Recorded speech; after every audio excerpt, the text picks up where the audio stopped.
ஒவ்வொருத்தவங்களுக்கும் ஒவ்வொரு மாதிரி இருக்கும் கேள்வி பதில், ஒவ்வொருத்தவங்களுடைய ஜவாபும் ஒவ்வொரு மாதிரி இருக்கும். அதே அல்லாஹ்வுடைய அந்த விளையாட்டுகளை அவர்கள் அல்லாஹ்ட்ட வச்சிருக்கிற அந்த நிஸ்பத்துகளுடைய பவர் இருக்கும் போதுதான் மிக உயர்வானது. அல்லாஹ்க்கள் அவருடைய அல்லாஹ்க்களை ஆச்சரியமா இருக்கு. கபர்கள்ல அந்த மகான்மார்கள் இறை நேசர்கள்ட்ட கேட்கப்பட்ட பல கேள்விகளை எழுதுறாங்க. ஒரு வலியுல்லாட்ட கேள்வி கேட்க வந்தாங்க.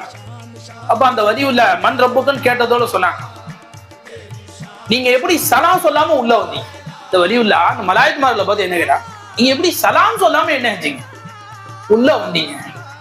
ரசூலுல்லாஹ் அவங்க அதபு சொல்லி கொடுக்கலையா? யார்கிட்டயாவது வரதா இருந்தா முதல்ல பேசுறதுக்கு முன்னாடி என்ன செய்யணும்? சலாம் சொல்லணும். அவங்க ரெண்டு பேரும் திகைச்சு போய், என்னடா இது இப்படி இருக்க, வெளியில போயிட்டு திரும்பி சலாம் சொல்லிட்டு உள்ள வாங்க, அஸ்ஸலாமு அலைக்கும், உள்ள வாங்க, மன் ரப்புக்க அப்படின்னு கேட்டதோட அந்த வலியுல்லாஹ் சொன்னாங்க, நீங்க சலாம் சொன்னீங்களே, என்ன முஸ்லிமுன்னு நினைச்சு சலாம் சொன்னீங்களா, காஃபின்னு நினைச்சு சலாம் சொன்னீங்களா? ஏன்னா காஃபிருக்கு சலாம் சொல்லக்கூடாது, யாருக்கு சலாம் சொன்னீங்க? இல்ல உங்களை முஸ்லிமுன்னு நினைச்சுதான் சொன்னோம். முஸ்லிமுன்னு நினைச்சு சொன்னதுக்கு அப்புறம் மன் ரப்புக்கங்கிற கேள்வியை கேட்கலாமா? என்ன கேட்கலாமா? அரே என்ன அல்லாஹ் தஆலா அவரே அல்லாஹ்க்கு எவ்வளவு ஷானா அல்லாஹ் கொடுத்திருக்கிறான்.